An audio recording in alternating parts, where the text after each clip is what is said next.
Eden Gez, de 31 años de edad, fue asesinada en la fiesta de Reim. Shir Yaron, de 21 años, de Zohar, fue asesinada también en la fiesta de Reim. Moti Alkabetz, de 40 años, de Yated, asesinado en la fiesta de Reim. Savion Gen Kiefer, de 31 años, era de Kiryat Ono y fue asesinada también en la fiesta de Reim. Era licenciada en Ciencias de la Conducta. Soldada Ofir Davidian, de 18 años, de Patish, asesinada el 7 de octubre. Iftach Kotz, de 15 años, era jugador de básquet en su kibutz, Kfar Aza, y allí fue asesinado. Buenas noches a todos. Después de un desperfecto técnico, de un intento fallido por transmitir desde Facebook y YouTube en simultáneo, vamos a tener que ajustar otros asuntos.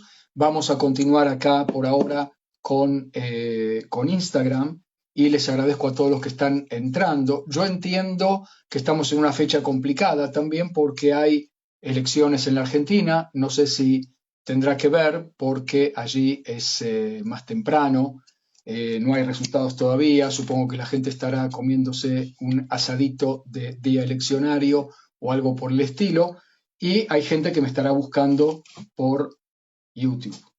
Un minuto, vamos a ver por qué hay gente que... estás por YouTube y se me ve y se me escucha. Me dice Andrea. Ok, es interesante eso porque está... de alguna manera yo corté la transmisión. Decime, Andrea, si todavía me escuchás.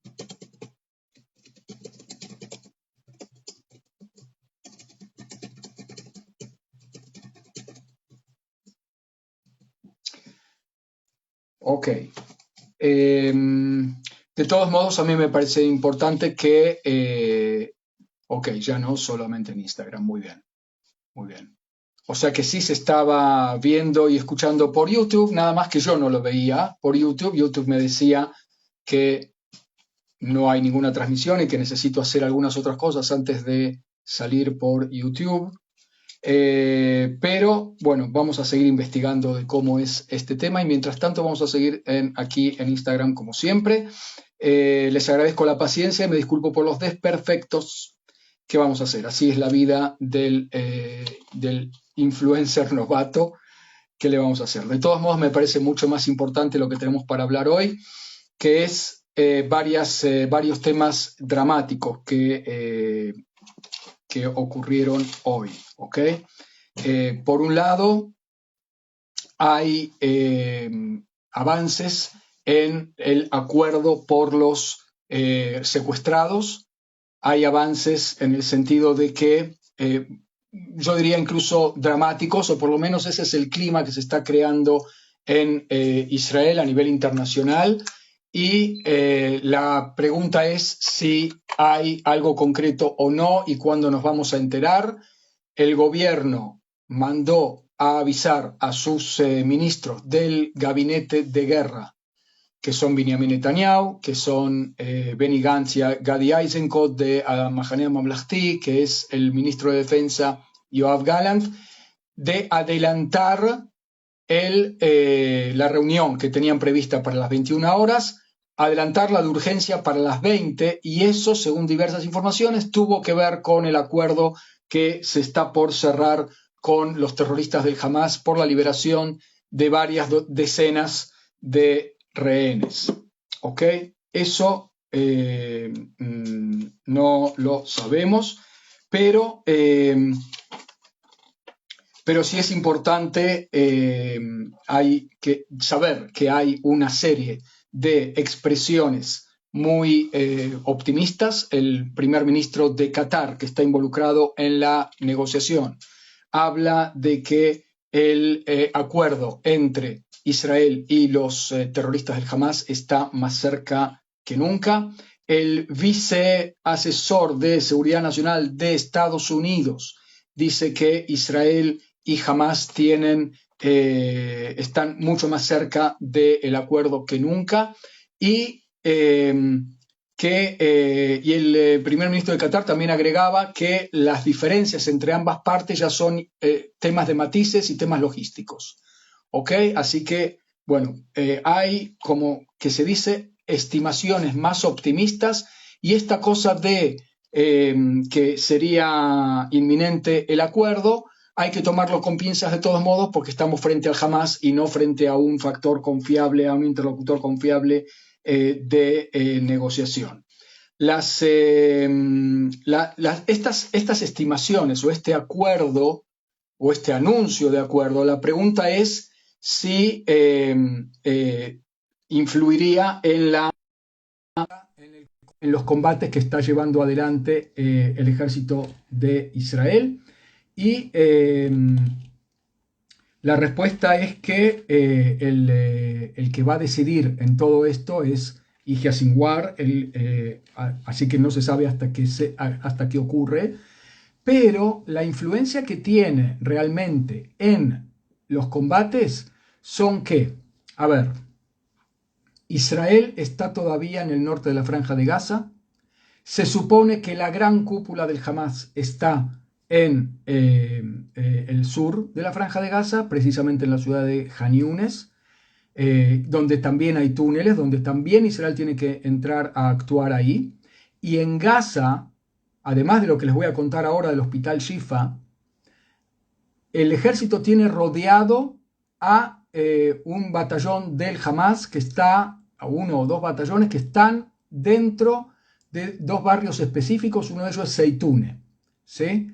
El campo de refugiados de Shati ya lo desbarataron totalmente, eso es lo que nos cuentan, y entonces la estimación es que la entrada en el sur ya se podría hacer, porque ya están acorralados los terroristas de Zeitune, y ahí no se van a mover del barrio de Zeitune, y de ahí no se van a mover. Entonces el resto de las fuerzas que no están ocupándose de ese sitio podrían avanzar hacia el sur. Y la pregunta era por qué no lo estaban haciendo de una vez.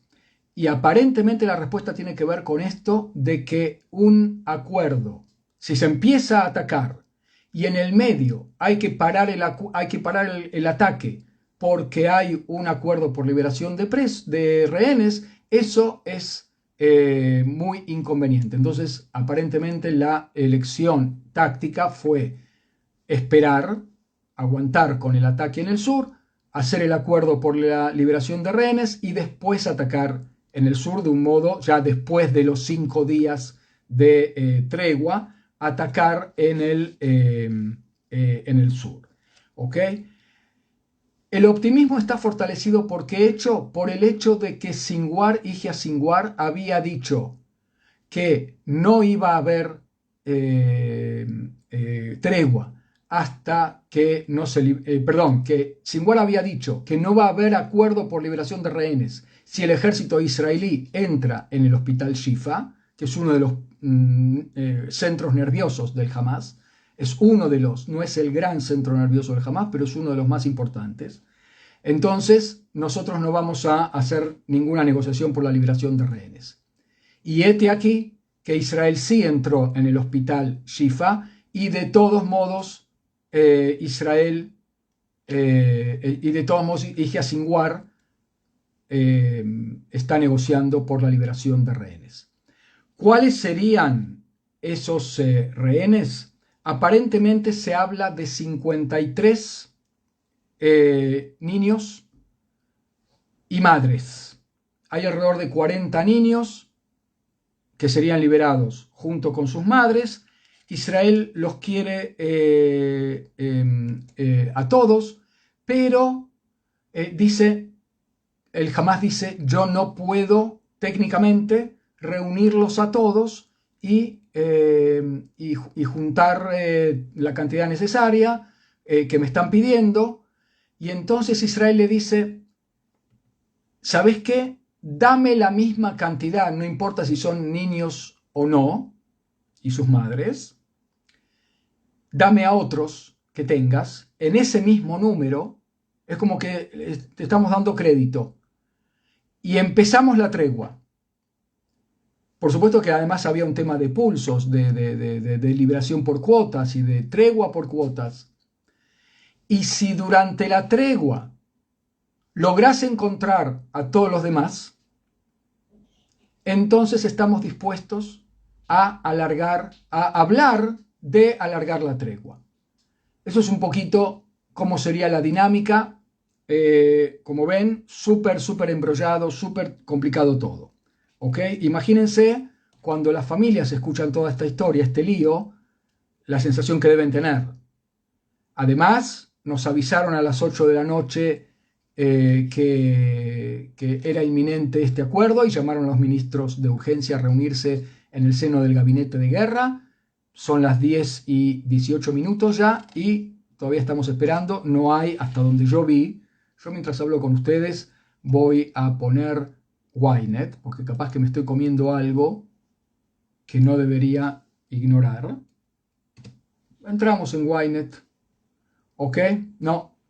Están con lo otro. Están con la otra noticia dramática que les quiero comentar.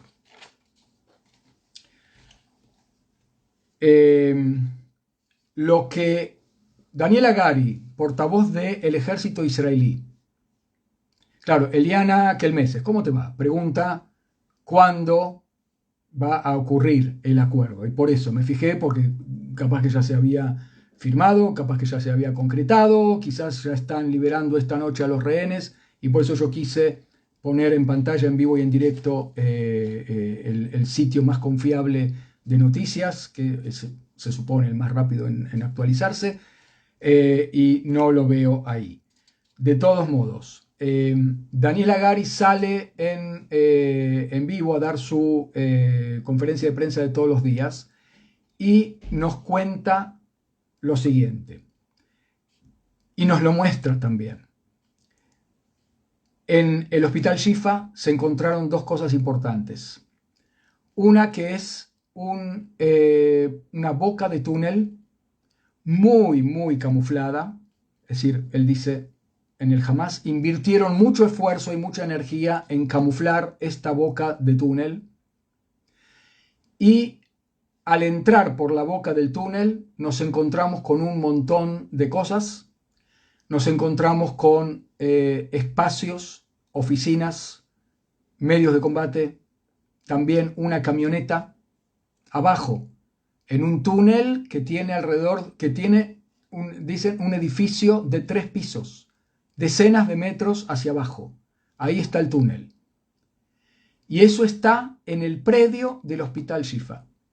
Es decir, los analistas decían, es una lástima que quemaron municiones trayendo a la prensa extranjera 3 días atrás y les mostraron 7 rifles que cualquiera podía haber traído, y los palestinos mismos dijeron, esos son rifles israelíes que los israelíes trajeron de antemano para plantarlos ahí, y yo qué sé. Y ahora están encontrando la carne, están encontrando lo que de verdad tenían que mostrar. Que son las pruebas contundentes de que eso es la infraestructura terrorista en pleno hospital Shifa. Un hospital que tendría que servir para salvar vidas, está siendo usado para objetivos terroristas.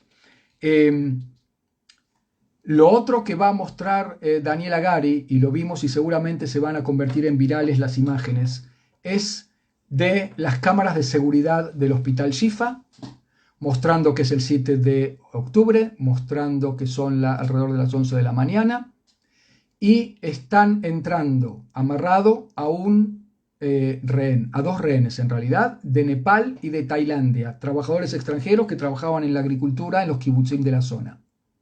¿Ok? Lo traen a uno absolutamente sano, pero maniatado atrás, y empujándolo y corriendo el muchacho con dificultad, y lo están haciendo entrar por la entrada principal del departamento de emergencias del hospital Shifa. de nuevo, es un hospital que tiene que estar dedicado a salvar vidas, está siendo usado para albergar terroristas, para traer rehenes. A otro rehén, también de Nepal o de Tailandia, lo traen en una camilla porque está herido y lo meten. Se ve a médicos abriéndoles las puertas, a terroristas del Hamas con rifles cruzados al hombro. Y en la parte de afuera se ven dos cosas: una camioneta blanca y un jeep camión, como un camión chico, que es de color verde, militar, un camión del ejército israelí que los terroristas capturaron el 7 de octubre en su invasión a Israel y a bases militares, donde mataron soldados y soldadas, donde también capturaron armas y también vehículos, y este era uno de los vehículos. ¿A dónde lo trajeron? Al hospital Shifa. ¿Ok? Esto mismo de bocas de túneles, rehenes que se trajeron o que se ocultaron ahí y quizás después se redistribuyeron en otros lugares. Todo esto ocurrió en otros hospitales también.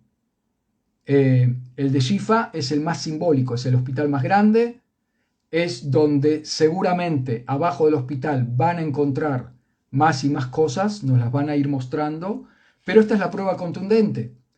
Medios de comunicación del mundo que se apuran a decir esto es falso.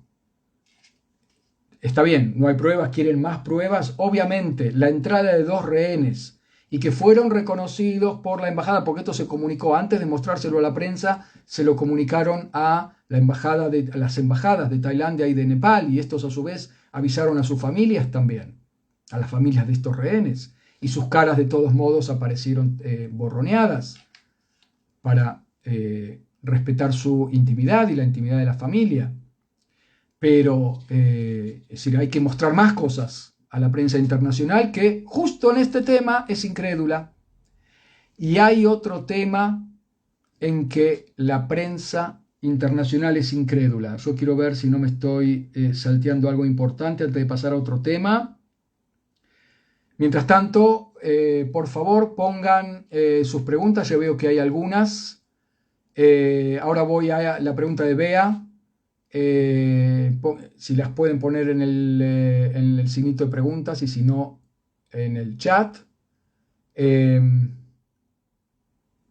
Lo que me está preguntando Bea un poco me lleva a la próxima pregunta, que es al próximo tema, que es el tema de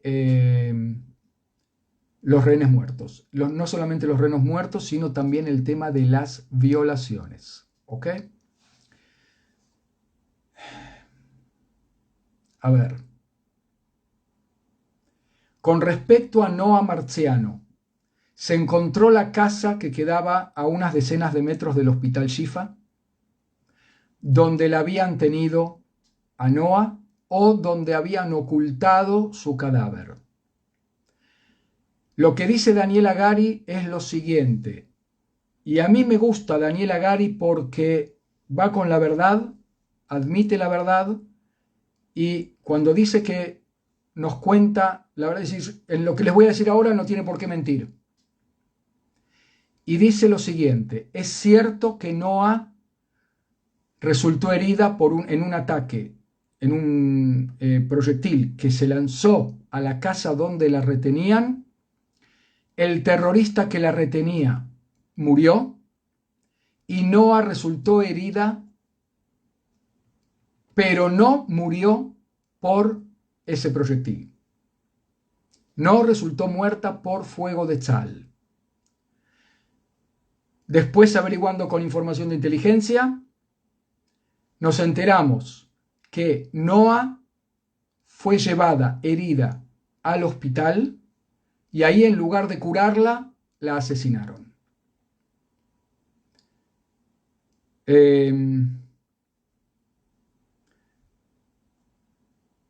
Y no quiero abundar más de qué le puede haber estado pasando a Noa en su cautiverio. ¿Ok? Y esto es importante porque está empezando a haber mucho movimiento con el tema de las violaciones. Las violaciones fueron y son una táctica de guerra en muchas de las guerras. Lo hemos visto en Serbia, lo hemos visto en Kosovo, y por supuesto en guerras en el Medio Oriente y en muchos otros lugares. Acá también se produjeron chicas que fueron violadas en la fiesta de Reim, y después se le disparaba también en los kibutzim, adentro de sus casas. Esto se reclamó las mujeres, las organizaciones femeninas acá en Israel, las organizaciones de derechos humanos aquí en Israel. Esto es un crimen de guerra penado por la ley internacional y el Tribunal de Guerra de La Haya. Y la pregunta que se hacen aquí en Israel es un grito doloroso. ¿Qué está pasando con la comunidad internacional, con la ONU y con las organizaciones femeninas que ante la primer denuncia de violación, ¿qué es lo que dicen? We believe you. Nosotros te creemos. Y está bien, porque ya suficientemente difícil es para una mujer contar que ha sido violada. Y por lo tanto, esta cosa patriarcal machista de empezar a hacerle preguntas, sí, pero ¿cómo venías vestida? Bueno, no me voy a meter ahora en profundo en el tema, pero todos me entienden. Acusar a la víctima, ¿sí? Y como acá se está acusando a la víctima de todo, sí, es cierto que está mal violar y está mal decapitar bebés y está mal quemar gente viva y está mal dispararle a civiles, pero la ocupación, pero la opresión, pero son el más débil. Cuando no algo peor. De Israel yo espero que cumpla derechos humanos. De los palestinos no, porque ¿qué podés esperar de los palestinos? Lo cual es un racismo tremendo. Todo lo que hace el oprimido, sobre todo si es un pueblo tradicional y y las violaciones son parte de su cultura, y todo tipo de delirios por el estilo. Entonces, ese es no sé cómo llamarlo, o sea, el delirio, la deformación conceptual, la pérdida de la brújula moral y todo lo que se puedan imaginar.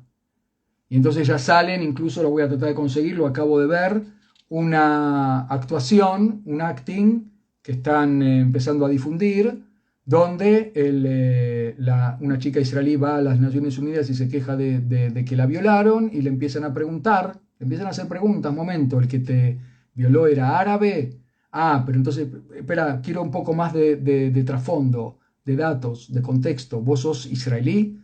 Sí, soy israelí. Bueno, primero le ponen el volantito que dice We Believe You y después se lo van sacando el volantito, ¿no? Pero entonces, claro, tenemos que entender. Las cosas son más complejas. No, pero me llevó a un cuarto, me empezó a sacar la ropa. Sí, bueno, pero era palestino entonces el que vos estás hablando. Y entonces, bueno, el We Believe You ya no es tan We Believe You, ¿no? Así que este es otro de los temas, este es otro de los muchos temas que nos tenemos que preguntar. ¿Qué está pasando que la comunidad internacional denuncia todo tipo de crímenes en el mundo, pero cuando toca al tema israelí, ese crimen de repente ya no es un crimen, o se niega, o se relativiza, o se desmiente? En Canadá acaban de despedir a una profesora que era encargada, si no me equivoco, del departamento de acosos sexuales o de cuidado de los derechos de la mujer y contra los acosos y las violaciones y los derechos de la mujer en la universidad, por haber firmado una carta donde negaba la veracidad de las denuncias sobre violación perpetradas por Hamas. ¿Investigaste? ¿Mandaste? ¿Fuiste y viste con lupa y estuviste en el laboratorio donde se investigaron las violaciones? Por eso ahora laboratorios israelíes están juntando las evidencias. Seguramente, no me cabe duda, las van a compartir con otros laboratorios en el mundo, porque ya no se puede esperar el "we believe you". Y entonces esa es la respuesta. Lo que está diciendo Alejandra Scharf: son antisemitas, ya todos se olvidaron del 7 de octubre, solo hablan de los pobres palestinos en Gaza. ¿Sí? Y que de todo lo que hicieron está bien. Entonces, yo no soy, nunca fui partidario del todos nos odian, todos son antisemitas. No, no lo son. Muchas veces al contrario. Pero cuando uno atestigua este tipo de fenómenos, te tenés que hacer preguntas. ¿Cómo puede ser que todas las violaciones en el mundo te hagan rasgar las vestiduras y salir a manifestar, y las violaciones contra mujeres israelíes te mantienen en la más absoluta indiferencia, cuando no te hacen hacer aquello que denuncias, que es culpar a la víctima? Algo te pasó, defensora de los derechos de la mujer. Algo te pasó en la mente, que no te funciona bien la psique. Tendrías que hacerlo ver. Yo quiero ver si me estoy comiendo algo y vamos a ir a las preguntas y nada. Y después les voy a comentar un temita más. Es cierto que encontraron 100 a 170 cuerpos en cámara frigorífica del Hospital Shifa y que jamás sellaron túneles con hormigón y cuerpos muertos del cemento que están desarmando con especialistas. No sabemos, no sabemos. No es oficial. Comentame la fuente de dónde sacaste eso, pero sí puede haber. A mí no me cabe duda, incluso desde un punto de vista estadístico, ya tenemos 2 cuerpos sin vida que fueron recuperados por Israel, que con todo el dolor, hay que decirlo, no creo que estén todos los rehenes vivos, ¿ok? Pero esto que estás diciendo es muy fuerte y no lo conozco, ¿ok? Alejandra, ¿qué tal? Hola Marcelo. ¿Cuál sería la política que sigue Israel para poner asentamientos en Cisjordania? ¿Qué pasó? ¿Nos fuimos de tema de repente?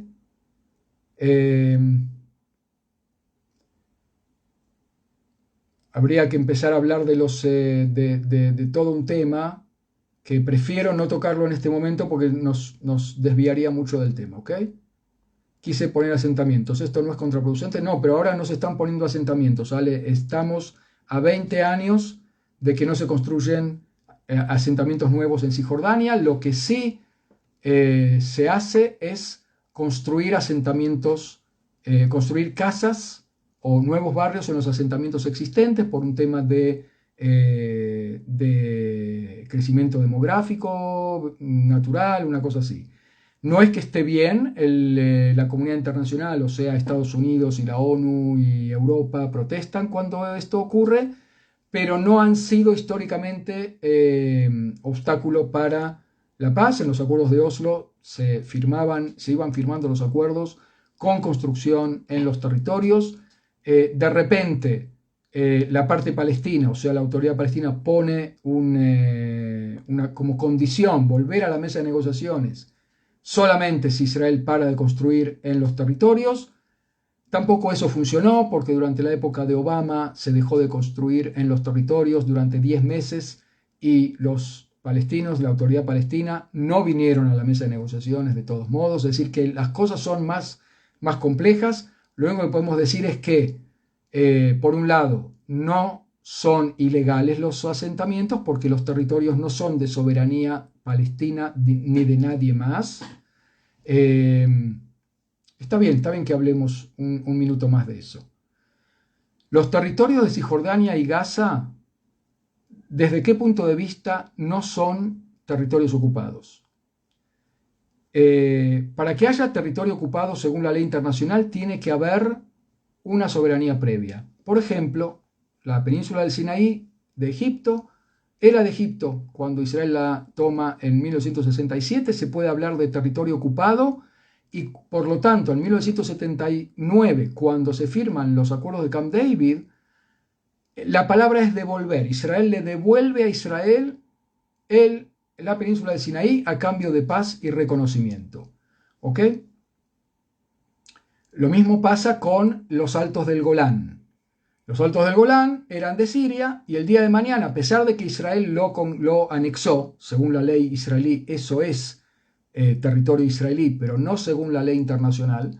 Y entonces el día de mañana, en un mundo de paz, amor y rock and roll, cuando haya con quien hablar del otro lado, Israel le va a tener que devolver el Golán a Siria o alquilárselo por 99 años tipo Hong Kong, porque ahí había soberanía siria.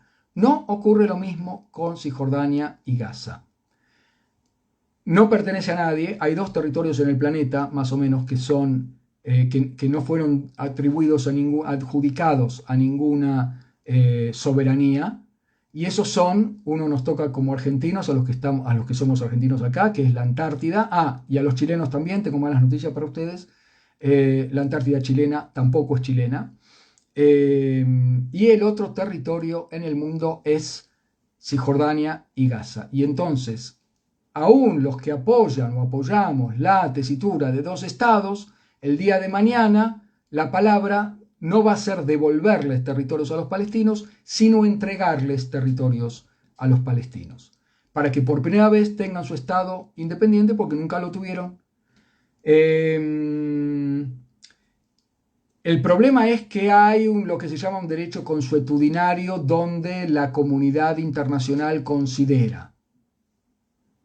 Entonces eso es opinable. Para mí la comunidad internacional considera, no es ley internacional, sino que es una opinión de muchos en el mundo. Lo que pasa es que, bueno, hay quienes dicen que no, que la opinión de muchos en el mundo va creando derecho.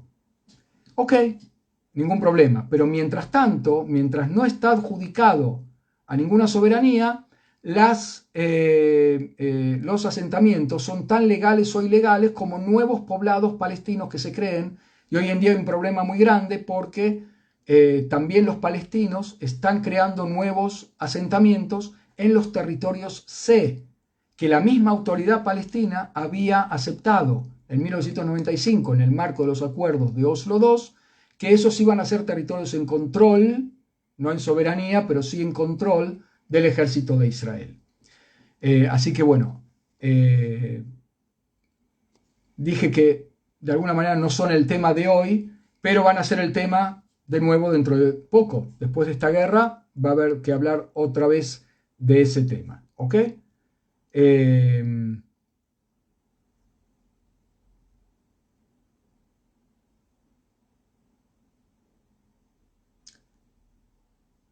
¿Y cuál es tu opinión? Dice Alejandra todavía que Israel, en un artículo de Thomas Friedman en el New York Times, que dice que Israel se dedicó en el pasado a fortalecer al Hamas. Y sí, eso fue parte de la política especialmente de Benjamin Netanyahu, de permitir que se creara un monstruo de dos cabezas, de modo tal que fueran lo suficientemente fuertes para no caer, pero lo suficientemente débiles para que no constituyeran una amenaza. Mientras tanto administrar el conflicto, mientras tanto lo debilitamos a Abu Mazen en la autoridad palestina en Cisjordania, reforzamos al Hamas permitiendo que Qatar le mande remesas de dinero en millones y millones de dólares, porque pensó este gobierno y todos los gobiernos anteriores desde hace 15 años más o menos, o sea, la mayor parte de los años de Netanyahu, que si convertimos al Hamas en gobierno con responsabilidad civil, entonces vamos a poder tener a un factor un poquito más moderado. Bueno, esa concepción, que Thomas Friedman tiene razón, le explotó en la cara al gobierno de Israel. Y no está mal que sea Netanyahu al que le pasa eso en su nuevo turno, ¿no?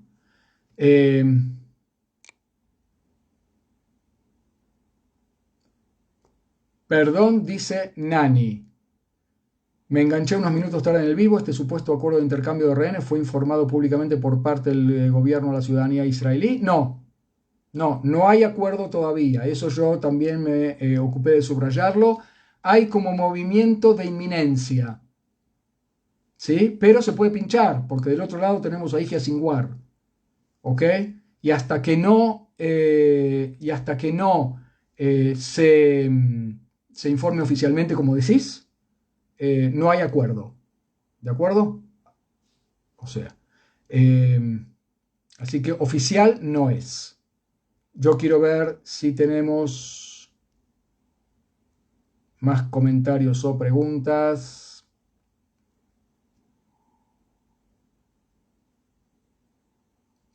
Jerry dice, llegó de una persona en USA que lo recibió de un amigo en Israel. Y bueno, rumores entonces.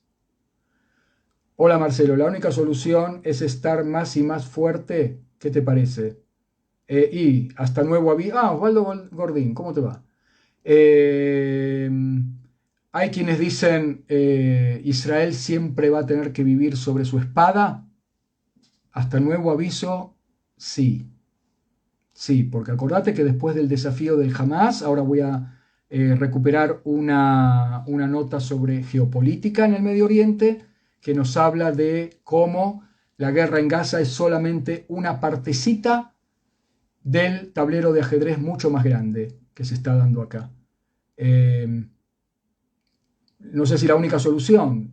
Yo digo así, me niego a creer que es la única.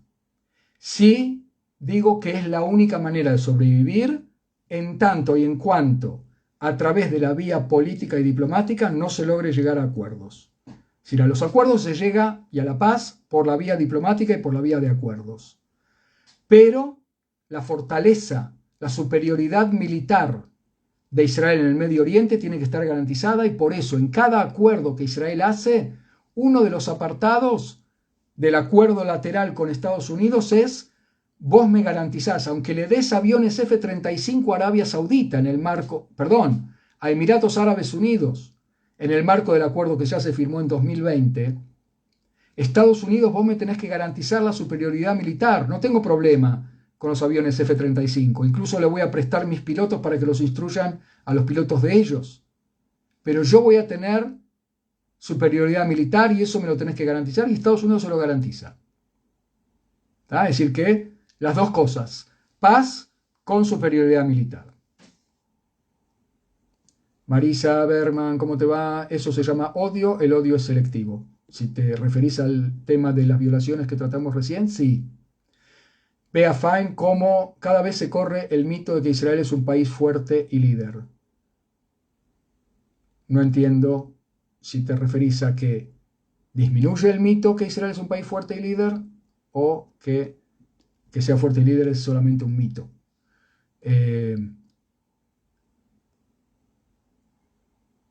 Yo tampoco lo soy, dice Alejandra, pero ahora no me dan opción a creerlo. O sea, que hay antisemitismo no es tan difícil de creerlo. Yo sigo insistiendo en que no todos nos odian, al contrario, la mayoría no nos odia. ¿Ok? Vamos a empezar por ahí. La mayoría es gente de bien, que quiere entender, que quiere escuchar, que ama a todos los seres humanos por igual. Búsquenlos. No se aferren a escuchar solamente al no judío que insulta a judíos, porque nos va a crear una imagen falsa de que todos nos odian y no es así, muy al contrario. Judith pregunta qué pasó con el barco que tomaron en el Mar Rojo. ¿Qué tal, Judith? Primero, sí, sí, gracias. Los hutíes en el Yemen secuestraron un barco enorme, un barco comercial enorme, de propiedad parcial israelí. Y lo llevaron a el Yemen. Lo tienen secuestrado ahí. Con 25 miembros de tripulación, ninguno de ellos es israelí. Y dijeron, todo barco israelí, no importa, no lo dijeron ni siquiera, no se molestaron en diferenciar si es militar, si no es militar, si es de propiedad parcial israelí, si no lo es. Todo barco israelí es un blanco legítimo para nuestra lucha. Uno diría, ¿qué tenés que meterte? Pero está. Los hutíes, como son también un proxy de Irán, ahí están metidos. ¿Ok? ¿Esto va a afectar al comercio internacional de Israel? Se veremos. La verdad, se verá, quiero decir. No, no sé. No sé. Puede ser que sí. Puede ser que sí. Por lo menos en determinados mares a donde pueden llegar los hutíes u otras organizaciones terroristas. Bea pregunta, ¿pensó Israel qué va a hacer si encuentra a los rehenes muertos? La verdad que no me metí en la cabeza de Israel. ¿Qué quiere decir Israel pensó? ¿Cuál Israel? ¿El gobierno? ¿El ejército? Pero yo calculo que si se encuentra a los rehenes muertos, eso te lo puedo contestar yo como Israel. Si se encuentra a los rehenes muertos, la buena noticia va a ser que se habrá resuelto el problema. Porque otro problema del tema de rehenes no es solamente la vida de los rehenes, es la incertidumbre. 240 familias están locas, literalmente, no duermen, no comen, marchan en la calle y se van a la plaza porque ya no saben qué demonios hacer, no saben nada, están presos de la impotencia y de la incertidumbre. Algunos dicen, envidio a los papás de Noah Marciano, porque su incertidumbre terminó. Obviamente, los padres de Noah Marciano y muchos otros padres de víctimas que murieron asesinados, dicen, yo envidio a los padres de los rehenes porque todavía tienen esperanza. O sea, estamos en una situación imposible, imposible. Pero vos me preguntás a nivel operativo, ¿qué va a hacer Israel si encuentra a todos muertos? Y bueno, se acabó la incertidumbre. El crimen fue perpetrado, el crimen ya de asesinato en masa, y entonces ahora tenemos vía libre para terminar la tarea. ¿Ok? Eso también va a pasar de una manera u otra. Si se liberan todos los rehenes, también se va a terminar la tarea, porque el crimen fue perpetrado. Tuvieron rehenes niños, de bebés a gente de 85 años, de rehén. Civiles que no tienen nada que ver con la lucha, con el conflicto.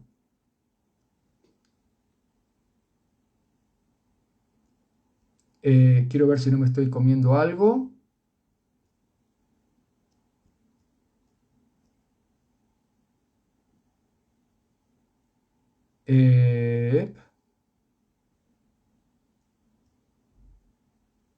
Muy bien.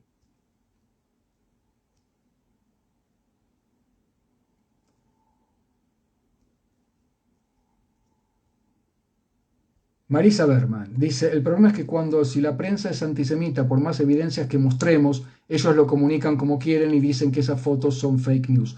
Y por eso, es cierto, y eso va a pasar también con el tema de lo que se está mostrando en los hospitales. Está bien, en el hospital Shifa, que para nosotros es una prueba contundente, están llevando a un tipo maniatado y custodiado por dos monos con rifles, y eso va a decir, bueno, no, pero eso puede ser que están trayendo a un delincuente arrestado por la policía del Hamas. Ok. ¿Está bien?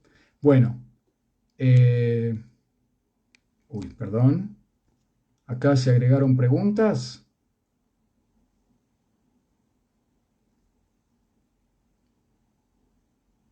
¿Es verdad que bombardearon los túneles de Gaza? Pregunta Gabriela. Sí, se bombardearon algunos, que ya se sabía cuál era su trazado y qué había dentro. Sí, se están bombardeando algunos túneles. ¿Tá? Dice también Marisa. ¿Podemos hablar de la frase From the River to the Sea y su relación con la Guerra Santa? Si ese es el objetivo de Hamas y demás movimientos terroristas, no van a parar más. ¿Cómo hacemos? Efectivamente, From the River to the Sea, Palestine will be free, quiere decir destruir Israel. Esa es una frase genocida Eh, no sé si la inventaron los del Hamas o la inventaron los progres de Estados Unidos, la verdad que no sé, pero son los progres de Estados Unidos y que se repite en muchos otros países, diciendo que si del Jordán al Mediterráneo Palestina va a ser libre, no se están refiriendo a dos estados para dos pueblos, a una solución de paz y convivencia entre los pueblos. Y después se llenan la boca con derechos humanos y el respeto al otro y la convivencia, ¿sí? Pero desde el río Jordán al Mediterráneo, toda Palestina tiene que ser libre. Con lo cual, tenés que destruir Israel. Y con los judíos que están adentro, ¿qué haces? El Hamas ya nos dio una muestra de qué hacer con los judíos. Y eso es lo que están defendiendo los que cantan From the River to the Sea. Soy claro. Y entonces, vos preguntás, bueno, entonces no va a parar nunca. No. La idea estratégica es acabar con el Hamas como amenaza. La ideología del Hamas sabemos que no va a terminar, porque uno podés reprogramarles el cerebro a la gente, a varias generaciones de adoctrinados y que ahora están teniendo una vivencia muy penosa adentro de la Franja de Gaza. No nos olvidemos, nunca nos olvidemos, 1 millón de palestinos fueron desplazados del norte al sur de la Franja de Gaza por culpa de Hamas. La pregunta de a quién pasarle la factura, es el Hamas el que les hizo esto. Pero esa gente lo puede leer de otra manera. Hay muchos que están, perdón por la palabra, puteando al Hamas. Los hay. Hay otros que lo saben, lo creen, pero se callan, porque tienen miedo. Todavía hay miedo al Hamas. Hay algunos que ya le perdieron el miedo. Pero hay mucha gente que se sigue enquistando en el apoyo al Hamas. Y eso va a continuar también después de esta guerra. La cosa es cómo Israel y ahora Estados Unidos garantiza que no puedan amenazar más a Israel. Y te cuento, hay algunos que otros árabes israelíes que también creen que Israel no tiene que existir, pero no tienen la posibilidad de actuar en consecuencia. Esa es la diferencia. ¿Ok? Pablo Tou, aunque desaparezca el Hamas, Irán, Qatar y el resto fortalecerá a otro grupo terrorista. Probablemente, probablemente. Pero Israel se supone que va a tomar otros recaudos. Uno de ellos, lo sabemos, es una franjita de seguridad de 2 kilómetros detrás de la cerca a lo largo de toda la frontera con Gaza, por ejemplo. ¿Qué va a después pasar en el Líbano? Esta historia continuará. ¿Qué va a pasar con Estados Unidos, que está ahí con sus portaaviones y su submarino? También forma parte de la historia. ¿Tá? ¿Qué pasa con Jordania, que está armando el ejército en sus fronteras? También, buena pregunta. Esto empieza a tomar ribetes regionales, ahora lo vamos a ver. Adrián Gluck, ¿cómo te va, Ronnie? Hola, Marce. Todos nos preguntamos cómo sigue el día después de Hamas. Bueno, y acá lo tratamos una y otra vez. La respuesta tiene 2 palabras. No sabemos. Hay disputas, hay desacuerdos, hay grieta en ese sentido. Hay muchos que dicen es la oportunidad para volver, como Joe Biden, por ejemplo, presidente norteamericano, a la agenda de 2 estados. Y hay otros que dicen, Netanyahu, por ejemplo, yo no voy a permitir, dijo ayer o anteayer, que se cree que poner a la autoridad palestina a gobernar la Franja de Gaza, creando un Fatahstán que después termine siendo lo que ya ocurrió, un Hamastán nuevo y renovado. ¿Tá? Así que no se sabe. Se habla de un gobierno colegiado con Egipto y Jordania, se habla de una confederación jordana-palestina, se habla de un Estado palestino, se habla de todo. No sabemos. Hay quienes quieren, dentro del gobierno de Israel, que Israel vuelva a gobernar la Franja de Gaza, y los más extremistas, adivina quiénes, o sea, Smotrich y Ben-Gvir, hablan de volver a poblar la Franja de Gaza con colonos israelíes. Y ahí sí, ya estamos otra vez en otro juego, mucho más complicado, y esto sí va a ser un cuento nunca acabar. ¿Cuál es la página web que consultás y que dijiste que te parece más confiable? Bueno, yo consulto varias en realidad. Eh, Cualquier cosa, después en los comentarios del video, cuando terminemos, voy a poner voy a poner los links a los medios que consulto, ¿ok? Que pueden consultar ustedes también porque son en inglés. ¿Está bien? Y es más, Ynet, que es el que yo nombraba, YNET, lo mismo que escribiste ahí, pero sin la W, tiene su página en español. Yo no, hace mucho que no la consulto, no sé cuán actualizada está hoy en día, pero que se llama Ynet Español. ¿Está bien? .com creo que es. Ahora me voy a fijar y lo voy a poner ahí. ¿De acuerdo? Pero después hay otras, está The Times of Israel, está Jerusalem Post, hay varias también en inglés muy confiables, ¿ok? Y nada más. Vamos a dejar acá, cualquier cosa, si hay más preguntas, anótenselas para mañana. Lo que yo quería... aviso para los que entraron tarde por culpa mía, porque yo avisé que íbamos a estar ya hoy en YouTube. Por ahora no. Es decir, de nuevo, ahí me compliqué con los botones y yo no lo quiero hacer más, no lo quiero intentar más hasta que no me ande bien. Cuando lo intenté dije, bueno, no lo voy a hacer por el streaming, lo voy a hacer por YouTube directamente. Ahí YouTube me dijo que tengo que hacer shorts. Problemático. Y después me entero que mientras yo empezaba ya el vivo en Instagram, sí estaba saliendo por YouTube, por el streaming. Con lo cual es como incertidumbre esto. Así que, o sea, salía por YouTube y yo no lo veía. Y yo necesito tener monitor porque ahí está el chat, ustedes van a poder escribir y etcétera. Como ustedes ya saben que funciona un directo de YouTube. Pero como yo lo quiero hacer por streaming para que salga también por Facebook y para poder traer invitados, entonces no ver bien todas las cosas y que sea amigable todo este asunto no me sirve. Y por eso lo vamos a dejar para más adelante. O hasta que yo haga más pruebitas y salga todo bien. Y haga shorts. No, o sea, que son videitos cortitos, supongo. Los vamos a hacer, no hay problema.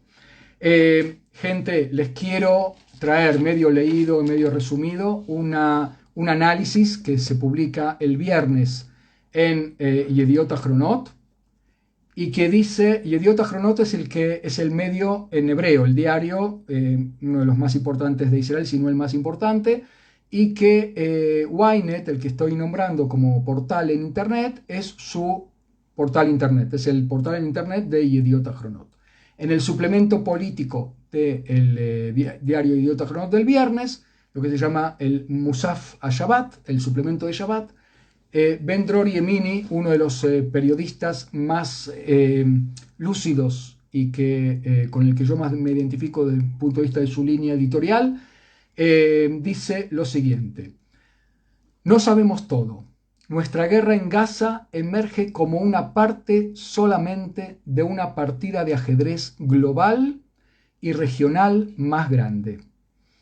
La gran historia, dice Yemini, es el regreso de Estados Unidos al Medio Oriente por medio de un acuerdo de defensa estratégica con Arabia Saudita, que junto con la normalización de las relaciones de ese país con Israel, y siendo Arabia Saudita el país hegemónico en el Medio Oriente, esto va a cambiar la fisonomía del Medio Oriente. Agrego yo entre paréntesis, Estados Unidos estaba alejando del Medio Oriente debido a distintos factores económicos, como ser que no necesita tanto en el petróleo del Medio Oriente porque encontró más petróleo en Estados Unidos, porque tiene el sistema del fracking, etcétera, etcétera.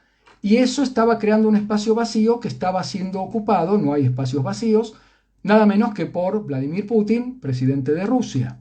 ¿Sí? Y entonces esto estaba fortaleciendo a Irán. Irán quiere colonizar todo el Medio Oriente, tiene cabezas de playa en un montón de países, tiene en el Líbano a Hezbollah, tiene Siria apadrina a Bashar el-Assad, en Irak y en Yemen a las milicias chiitas proiraníes, y así sucesivamente, ¿ok? Y al Hamas en la Franja de Gaza y a la Jihad Islámica.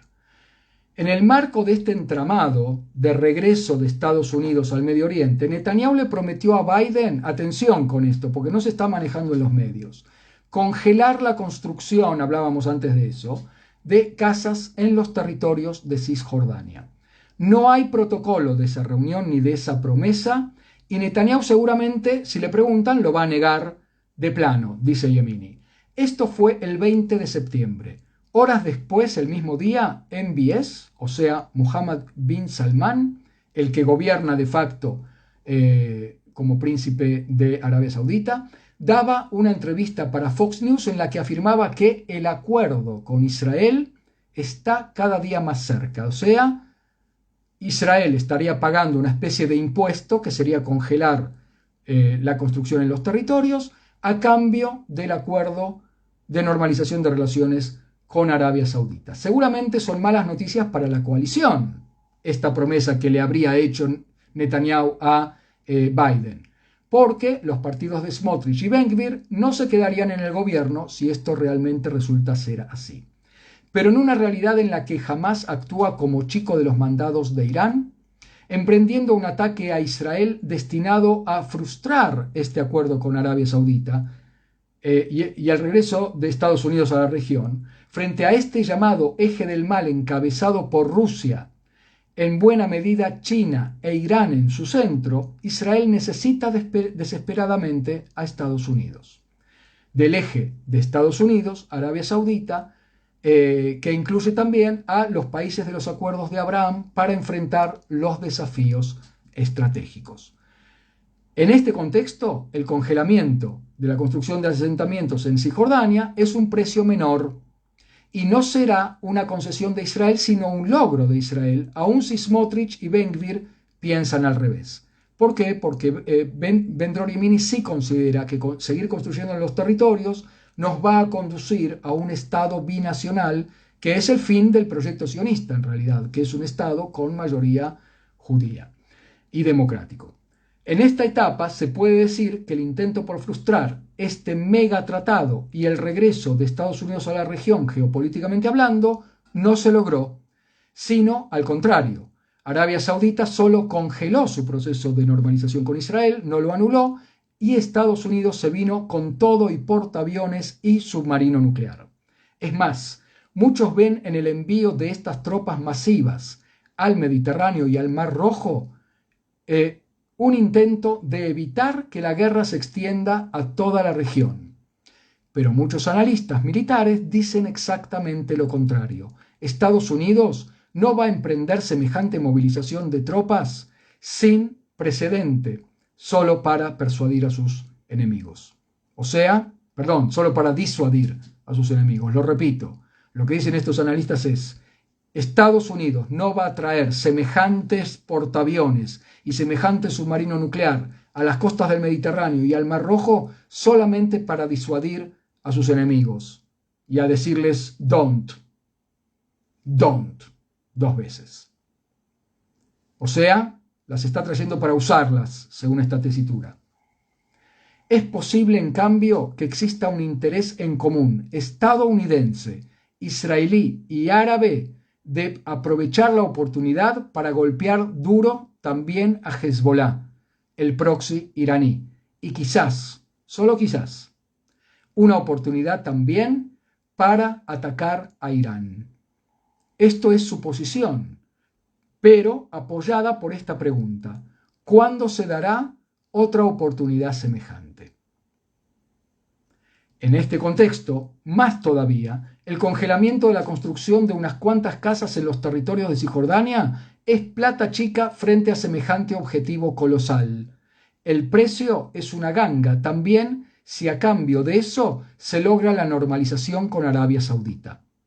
Imagínense si por el mismo precio eliminamos la amenaza de Irán, compuesta por Hezbollah en el norte, y la bomba atómica iraní allí en el noreste. Y todo esto, agrego yo, después de haber liquidado la amenaza militar de Hamás en el sur de Israel. ¿Sí? Así que, los dejo ahí con este análisis y nos vamos a ver por ahora. Seguimos acá en Instagram a esta misma hora y por este mismo canal, como se suele decir, y les deseo a todos una buena semana y a mis amigos argentinos muchísima suerte en estas elecciones. Que gane el mejor y que todo salga muy bien para la Argentina. Chao.